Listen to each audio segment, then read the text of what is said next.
What would you do if your only inheritance was a whisper of a memory and the last few dollars in a worn leather purse? What if your only chance at a home was a thing the rest of the world had already decided was worthless? For 20-year-old Laura Barrett, that thing was a single, stranded boxcar, sitting on a stretch of dead track 80 miles from the nearest town, a steel tombstone marking the grave of a forgotten railroad. She bought it for next to nothing, earning the pity and quiet laughter of an entire town. But the truth waiting inside that rusted, sealed car wasn't just a shelter from the wind. It was the key to a legacy she never knew she had, a secret the land itself had been keeping. Settle in, and let us tell you her story. Laura Barrett arrived in Colton Flats on the back of a tired gray mule named Jericho, with the dust of 3 states settled into the seams of her father's old canvas coat. She was a slight figure against the vast, indifferent landscape of the territory, her face weathered by sun and a grief too new to have softened. Her father, Daniel Barrett, a man who had lived his life by the rhythm of the rails, was gone, laid to rest in a company plot 1,000 miles east. He had left her with Jericho, $112, and a final brief letter that felt heavier than any gold. The letter spoke of Colton Flats, a place they had passed through once when she was a child, a place he'd said held a kind of quiet promise.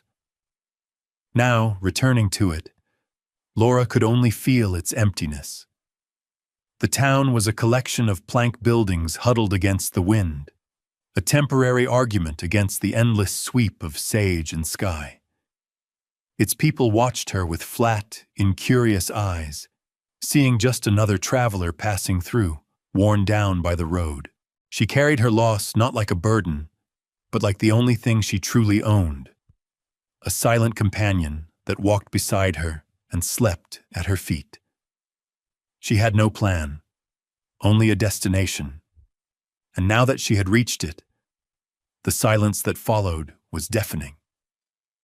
The mule, Jericho, her father's last partner on the line, seemed to feel it too, his ears drooping, his slow breaths puffing dust from the street. She was an anchor dropped in an empty ocean, and the weight of holding fast was all her own. The air in the livery stable was thick with the scent of hay and old leather, a familiar comfort in a town of strangers. She paid for a week's board for Jericho, the clink of the coins on the wooden counter sounding loud and final. It was more than she could afford, a fact that settled in her stomach like a cold stone. Her father's letter had mentioned a man named Gus, an old friend, but he lived 2 towns over, a journey she couldn't make without a purpose. For now, Colton Flats was her world. It was in the general store, buying a small sack of flour and some coffee, that she first heard the talk. 2 men, ranchers by their look, were laughing over a notice tacked to the community board. "Can you believe Henderson's still trying to unload that old wreck?" one said, wiping his mouth with the back of his hand. "The Silver Creek boxcar, 80 miles of nothing to get to it, and 80 miles back. Cost you more in water than the damn thing's worth." The notice was small, handwritten on a piece of yellowed paper. It listed several parcels of land for auction by the county, most of them scrubland nobody wanted. The last item was different. 1 rail car, boxcar type, stranded on defunct Silver Creek spur line.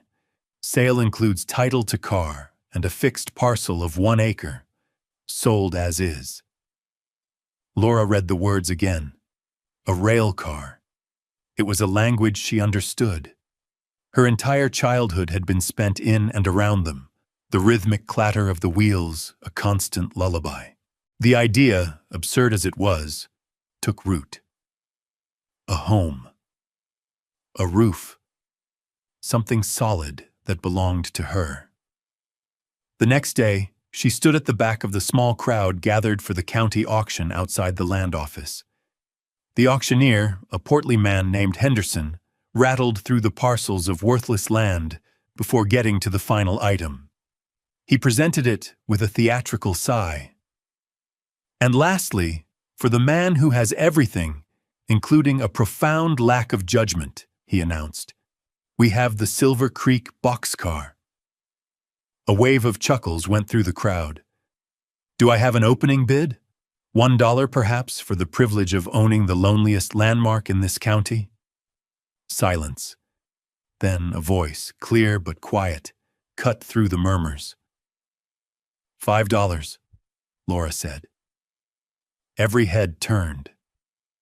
Henderson squinted, locating the source of the bid. He saw a young woman in a worn coat, her expression unreadable, a slow, pitying smile spread across his face. $5 from the young lady, he declared, his voice dripping with mock gravity.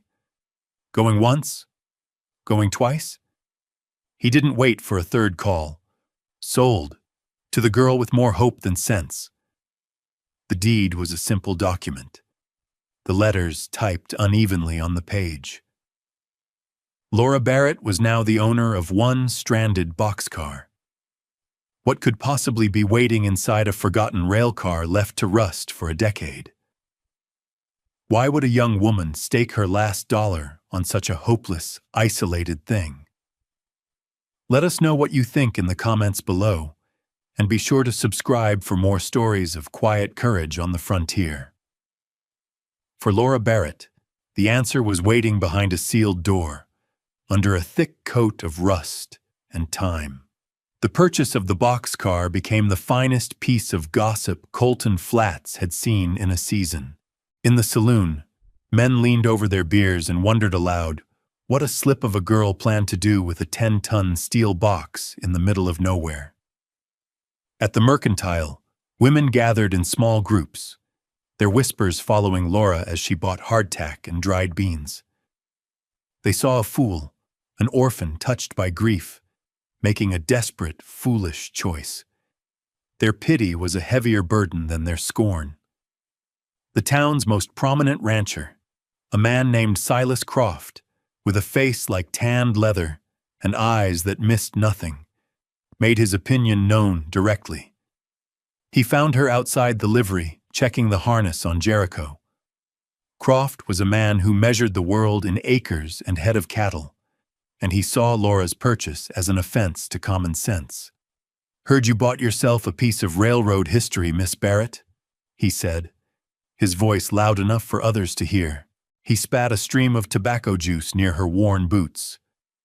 "Got yourself a fine home, have you? Hope you like the view, 'cause you ain't going nowhere in that thing." Laura said nothing, her hands continuing their work on a stiff buckle. Her silence seemed to irritate him more than any retort would have. He grunted, a sound of pure dismissal, and walked away, his spurs ringing with contempt. She was written off, a momentary curiosity soon to be forgotten, but not everyone saw her as a fool. One afternoon, as she was loading the last of her meager supplies into a small, rickety wagon she'd bought with the remainder of her money, an old woman approached her. She was frail, her back bent from a lifetime of hard work, but her eyes were as clear and sharp as winter ice. This was Alara Vance, a woman who had seen the town grow from a handful of cabins and knew its secrets. She had watched Laura for days, a silent observer from the porch of her small home. She stopped beside the wagon and placed a wrinkled hand on Laura's arm. Her touch was surprisingly firm. "They think you bought a coffin," the old woman said, her voice a dry rustle of leaves. Laura met her gaze, waiting. "But some things ain't abandoned," Alara Vance murmured, her eyes holding a strange intensity. "They're just waiting for the right key." And with that, she turned and shuffled away, leaving Laura standing in the dust, the cryptic words hanging in the air. The phrase made no sense, yet it felt like a blessing, a small counterweight to the town's heavy judgment. Her only other comfort was a letter that had finally arrived from Gus, her father's old friend. His handwriting was a rough scrawl, but his words were kind. He wished he could be there to help, and he told her that her father had left a small crate of his old tools in storage at the Colton Flats livery. It wasn't much, but to Laura, it felt like a message from the past, a set of familiar hands reaching out to help her. That evening, she claimed the crate. Inside, nestled in oilcloth, were the tools Daniel Barrett had used his entire life. A heavy ball-peen hammer, a set of wrenches, a well-oiled handsaw. They felt familiar in her grip, solid and real. They were tools for mending things, for building things. They were a promise. The journey out to the Silver Creek Spur was a slow pilgrimage into silence. For 3 days, Laura and Jericho moved across a landscape that grew progressively wilder and more empty. The wagon road dissolved into a faint track, which in turn vanished into the open plain, leaving her to navigate by the sun and the shape of the distant, hazy mountains her father's old map had indicated.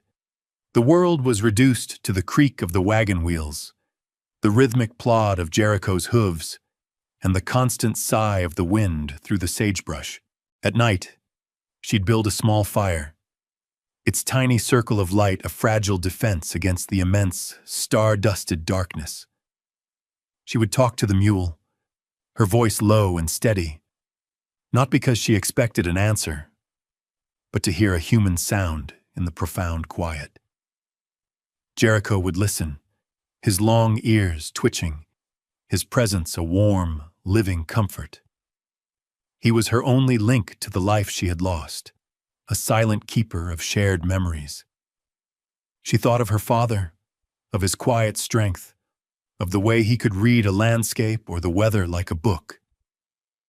He had taught her to be patient, to observe, to understand that most things worth knowing did not reveal themselves in a hurry. This journey was a test of that teaching. There were moments of doubt, sharp and sudden as a snake in the grass, when the sheer scale of the wilderness threatened to overwhelm her. She felt impossibly small, her quest absurd, but then she would feel the weight of her father's hammer in the crate behind her, or catch the scent of dust and iron on the wind, and her resolve would harden again. On the evening of the 3rd day, she found it. The old spur line was little more than a ghost, a pair of rusted rails half buried in the dirt, snaking away from the memory of a main line that had been torn up a decade ago. And there, at the end of the line, sat the boxcar. It was larger than she had imagined, a hulking silhouette against the bruised purple of the twilight sky. It squatted on the dead track, immense and immovable, its faded red paint peeling away to reveal a body of deeply rusted steel. It looked less like a vehicle and more like a geological feature, something that had been shaped by wind and time. A deep sense of disappointment washed over her. It looked like a tomb, just as the old woman had said. It looked hopeless. But she had come too far to turn back. She had nowhere else to go. She unhitched Jericho and led him to a small patch of dry grass. She didn't have the energy to build a proper camp, so she simply laid her bedroll on the ground a short distance from the car. As darkness fell, she sat and watched it. This strange, silent inheritance. The rising moon cast it in silver, making it look even more desolate, more alien. The wind picked up, whistling through unseen cracks in its steel skin, creating a low, mournful hum. It was the loneliest sound she had ever heard. That night, she slept fitfully, dreaming of moving trains and her father's smiling face. When she woke, the first light of dawn was painting the eastern sky, and the boxcar was waiting, solid and real, its long shadow stretching out to meet her. The morning light was unforgiving. It exposed every patch of rust, every dent and scar on the boxcar's weathered hide. Laura spent hours circling it, her boots crunching on the dry, gravelly soil. Jericho followed at a distance, his head low, occasionally nudging her back with his nose, as if to ask what she was looking for. The massive sliding doors on either side were sealed tight, the metal fused by years of sun and rain. A heavy locking bar, thick as a man's arm, was rusted solidly into its bracket. There would be no opening it with brute force alone. She ran her hands over the cool, rough steel, feeling the history of it. She found the old markings, faded but still legible beneath the grime. The logo was a stylized bird in flight, a swift, and beneath it, the words Mountain Lark Express. She didn't recognize the name. It must have been a small, regional line that had gone bankrupt long ago. She carefully copied the serial numbers into a small notebook she carried, a habit her father had insisted upon. "Everything has a name and a number," he used to say. "That's how you find its story." She was searching for a story, for some sign that this wasn't just a random, forgotten piece of junk. She was about to give up for the day, to focus on setting up a more permanent camp, when her fingers brushed against something near the main locking mechanism. It wasn't a scratch or a dent from some long-ago impact. It was a series of small, deliberate indentations, almost too faint to see but distinct to the touch. There were 5 of them, arranged in a subtle arc. They weren't tool marks. They were too precise, too uniform. They felt intentional, like a message left in a language she didn't speak. She traced them again and again, her brow furrowed in concentration. Why would anyone make such marks on a boxcar door? It was a detail that refused to fit the simple narrative of abandonment. A forgotten car would be left to rot. A vandalized car would bear the scars of crowbars and sledgehammers. These marks were different. They were quiet, almost hidden.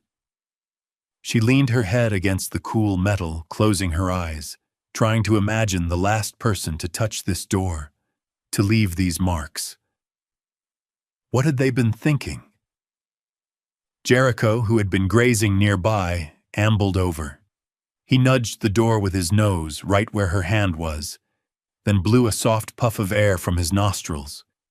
He looked at her, his dark, liquid eyes seeming to hold a question. It was just the idle action of a bored animal, she told herself, but it felt like a confirmation. Something here was out of place.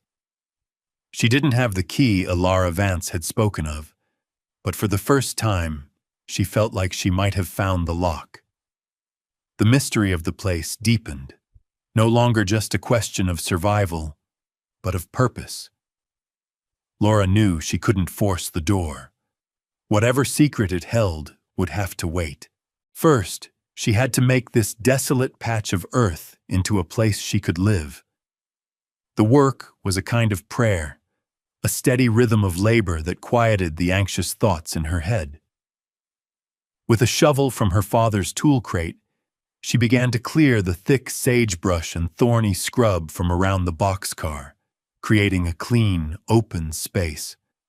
She found a flat, sheltered spot for her camp and built a proper fire pit ringed with stones. She repaired a broken spoke on the wagon wheel, her hands moving with a slow, practiced confidence her father had taught her. Each completed task was a small victory against the overwhelming emptiness of the landscape. Jericho was her constant shadow.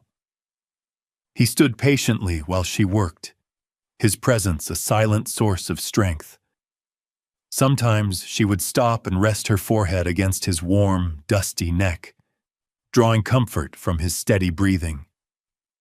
He was a living piece of her past, a reminder that she had not always been alone. As the days passed, a routine emerged. Mornings were for chores.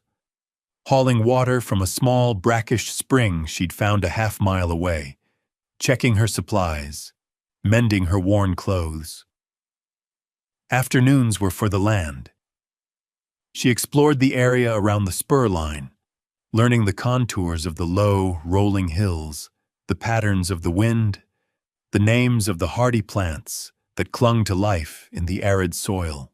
One afternoon, while clearing the ground directly in front of the sealed door, her shovel struck something metal with a dull clang. It wasn't the sound of hitting the rail. This was different. Curious, she dropped to her knees and began to dig carefully with her hands. A few inches down, she uncovered a flat, square plate of iron about the size of her hand. It was crusted with rust and dirt, but as she wiped it clean, she saw engravings on its surface. It wasn't a county survey marker. It bore the same stylized bird she had seen on the boxcar, the mountain lark, and beneath the bird, a single, deeply stamped word: anchor. She stared at it, her heart beating a little faster. An anchor, a thing that holds something fast, that secures it in place. The plate was buried directly beneath the strange, patterned indentations on the door. It couldn't be a coincidence. The two things were connected. Her hands, calloused and stained with dirt from her labor, had found what her eyes had missed. She was beginning to understand that the story of this place wasn't on the surface. It was buried. The boxcar hadn't just been left here. It had been anchored. Purposefully. The cryptic words of the old woman echoed in her mind, waiting for the right key. This metal plate, this strange word, felt like another piece of that key, another clue offered up by the patient, silent land. The pieces clicked into place in the quiet of the evening. The indentations, the anchor plate.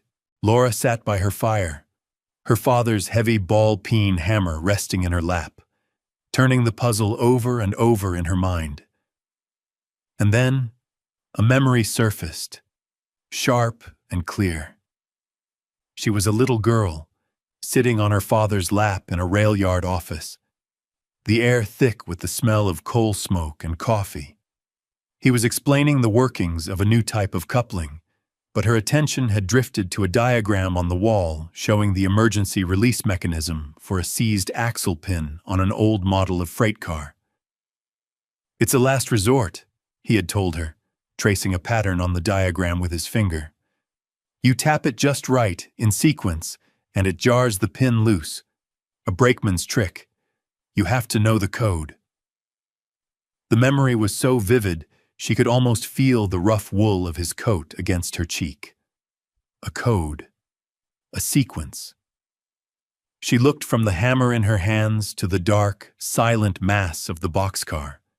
It was a long shot, a wild guess based on a half-remembered childhood lesson, but it was the only guess she had. The next morning, she stood before the door, the hammer feeling heavy and purposeful in her hand. She took a deep breath, placed her fingers on the 5 indentations, and began to tap, following the sequence she remembered from the diagram. 1, 2, 3, 4, 5. The sound of the metal hammer on the steel door was sharp and loud in the morning silence. For a moment, nothing happened. Then, from deep within the mechanism came a sound, a low, grinding click, the groan of metal surrendering after a decade of resistance. The heavy locking bar shifted, just a fraction of an inch, but it was enough. A surge of adrenaline shot through her. Using a long crowbar from her father's kit, she wedged the tip into the tiny gap she had created. She threw her entire weight against it, her muscles straining. Slowly, protesting with a screech of tortured rust, the massive door began to move. Inch by agonizing inch, she forced it open. A sliver of daylight pierced the darkness within. Dust motes, undisturbed for years, danced in the narrow beam of light. A wave of cool, dry air washed over her, carrying a strange scent, not of rot or decay, but of old paper, dry wood, and a faint, clean, mineral smell like the air after a thunderstorm. With one final, desperate heave, she slid the door open wide enough to slip through. She stepped inside, her eyes adjusting to the gloom, and she stopped, her breath catching in her throat. It wasn't a boxcar. It was a time capsule. It was not empty, nor was it filled with forgotten cargo. The entire space had been converted into a workshop. Along one wall stood a long, sturdy workbench with vices and clamps. On the other, rows of meticulously organized drawers, each with a small, neatly lettered label. A fold-down table was bolted to the far wall, covered with geological maps held down by smooth, heavy river stones. In the center of the car, covered by a canvas sheet, was a piece of equipment she didn't recognize, and beside it, bolted directly to the floor, was a large, heavy iron safe. And sitting on the workbench, as if it had been left there only yesterday, was a thick, leather-bound journal. This wasn't an abandoned freight car. It was a secret, a hidden laboratory, waiting patiently in the wilderness. Laura's hands trembled slightly as she reached for the journal. The leather cover was cool and smooth beneath her fingers. She opened it to the first page. The handwriting was elegant and precise, the ink faded but perfectly legible. Alistair Finch, the inscription read. Geological Survey, Mountain Lark Express, Year 10. The entries detailed the work of a geologist tasked with a secret mission. Alistair Finch had been hired by the railroad to discreetly map the mineral wealth of the region, to find a prize valuable enough to save the struggling company, and, according to his notes, he had found it. He described a vast, unusually pure vein of copper ore, hidden deep within the hills, just a few miles from the spur line. The boxcar had been his mobile base of operations, a state-of-the-art assayer's office disguised as simple rolling stock. He had spent 2 years here, meticulously charting the deposit, collecting samples, and preparing the claim. The final entry was dated over a decade ago. It spoke of returning east to file the claim and secure funding, and of his method for sealing the car. The sequence of taps, the anchor plate, it was all his design, a clever lock to protect his life's work until he could return. But he never did. A newspaper clipping, yellowed and brittle, was tucked into the back of the journal. It was a short article from an Eastern paper, announcing the bankruptcy and dissolution of the Mountain Lark Express. Finch's discovery had come too late to save the railroad, and it seemed his secret had died with it. As Laura stood absorbing the weight of this revelation, the world outside began to change. The sky, which had been a clear, bright blue, was darkening ominously in the west. A strange stillness fell over the land, the air growing heavy and charged. Jericho, standing just outside the open door, grew agitated, stamping his feet and letting out a low, nervous bray. A storm was coming. It arrived with shocking speed and violence. The wind hit first, a physical blow that shrieked across the plains and slammed into the side of the boxcar, making the whole structure shudder. Then came the rain, a torrential downpour that turned the dusty ground into a muddy river in minutes. Lightning cracked across the sky, followed by peals of thunder that vibrated through the steel floor. Laura quickly pushed the heavy door almost closed, leaving just a small gap, and she and Jericho huddled inside, taking shelter in Finch's forgotten laboratory. It was a fortress against the storm's fury. Hours passed. In a lull between claps of thunder, she heard a sound, a desperate shout, nearly lost in the wind. Peering through the crack in the door, she saw a faint, flickering light in the distance. A lantern. As it drew closer, she could make out the shape of a wagon, one of its wheels shattered, and a family huddled beside it, soaked and terrified. Without a second thought, she threw the door open wide, waving her own lantern. A man, a woman, and their two small children stumbled toward the light, their faces pale with fear. She brought them inside, out of the raging storm, and shared her small store of food and blankets. In the heart of the tempest, the abandoned boxcar had become a sanctuary, and Laura, its quiet keeper. The storm broke just before dawn, leaving behind a world washed clean and glistening under a pale new sky. The family she had sheltered, the Millers, were exhausted but safe. Mr. Miller, his voice thick with gratitude, looked around the incredible interior of the boxcar in amazement. "We would have perished out there," he said, his hand resting on his wife's shoulder. "We owe you our lives." He was a carpenter by trade, and when he saw Laura's struggle with the heavy, damaged door, he offered his help.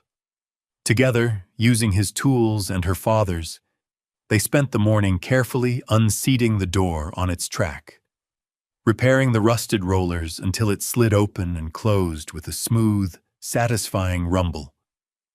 When the Millers were finally ready to leave, their wagon temporarily patched, they promised to send word of her kindness when they reached Colton Flats. Laura, now armed with Alistair Finch's meticulous maps, his labeled ore samples, and the knowledge from his journal, knew what she had to do next. She packed a small bag, saddled Jericho, and began the long ride back to town. She walked into the county clerk's office feeling the curious stares of the townspeople. The story of the family rescued from the storm had already arrived, painting her in a new and unexpected light. The clerk was a quiet, meticulous man named Mr. Davies, with spectacles perched on the end of his nose. He listened patiently as Laura laid out her story, spreading Finch's old maps on his counter. She explained her purchase of the boxcar and the land it sat on, the Angkor plot. She showed him the journal and the samples of rich, green-streaked copper ore. Mr. Davies adjusted his spectacles and began to search through the thick, dusty ledgers of county records. He pulled out old railroad manifests and mining claim filings. After nearly an hour of silent, page-turning work, he looked up, a look of quiet astonishment on his face. "It's all here," he murmured. The Mountain Lark Express filed a preliminary survey and discovery claim on this exact location over 10 years ago. But the company went bankrupt before the claim could be finalized and patented. He tapped a line in the ledger with his pen. "The survey is anchored to a specific marker, on parcel 73B, the parcel you purchased." He looked at Laura over the top of his glasses. According to territorial law, when a claim attached to a specific deeded parcel is abandoned by a defunct corporation, the mineral rights revert to the current landowner. He paused, letting the weight of his words sink in. "Miss Barrett," he said, his voice holding a new tone of respect, "that land, and everything in it, belongs to you." Word spread through Colton Flats like a grass fire. The girl who had bought a worthless, rusted boxcar now owned the rights to one of the richest copper deposits in the territory. Silas Croft, the rancher who had openly mocked her, was the first to approach. He found her not with a sneer, but with a stiff, formal nod. He offered to buy her claim for a generous sum. Laura looked at him, her expression calm, and quietly refused. The laughter of the town had turned to a murmur of awe. They no longer saw a foolish girl, but a woman of quiet, unshakable vision. Months later, the land around the boxcar was transformed. The raw wilderness now bore the first marks of a thoughtful settlement. With the help of Mr. Miller and a small crew, the foundations of a modest but sturdy cabin were being laid a short distance from the tracks. The boxcar itself had been cleaned and restored, its rusted exterior scrubbed and sealed, its incredible interior preserved as both a workshop and a monument to the man who had left it behind. A proper geological survey was underway, confirming the astonishing richness of Alistair Finch's discovery. Investors from the East had begun to arrive, not with arrogant demands, but with respectful proposals for partnership, all of which Laura considered with a slow, deliberate calm that unnerved them. She had become the quiet center of a burgeoning enterprise, yet she remained unchanged. One evening, at the golden hour when the setting sun ignited the copper-streaked hills in shades of fire, Laura stood in the wide-open doorway of the boxcar. Gus, her father's old friend, had finally made the journey to see her. He stood beside her, his weathered face filled with a deep, paternal pride. "He would be so proud, Laura," Gus said, his voice raspy with emotion. "Your father, to see all this. You built something real from nothing at all." Laura watched the last light paint the valley, her hand resting on Jericho's steady neck. The breeze carried the scent of pine and distant rain. She had found more than copper, more than wealth. She had found a home, a purpose, a place to anchor her life. She thought of the town's laughter, of Ilara Vance's cryptic words, of her own lonely desperation. And she knew that her greatest discovery had not been the ore in the ground, but a different kind of truth. "I didn't build it," she said softly, her voice carrying the quiet authority of someone who had earned her wisdom. "I just learned how to listen to what was already here." Thank you for joining us on this journey into the heart of the frontier. It's a story about the profound truth that what the world dismisses often contains the very thing it needs most, a testament to the quiet strength of patience and vision. If you enjoyed Laura's story, please give this video a like and let us know your favorite part in the comments below. Be sure to subscribe for more tales of the unsung heroes and hidden wonders of the West. We'll see you next time.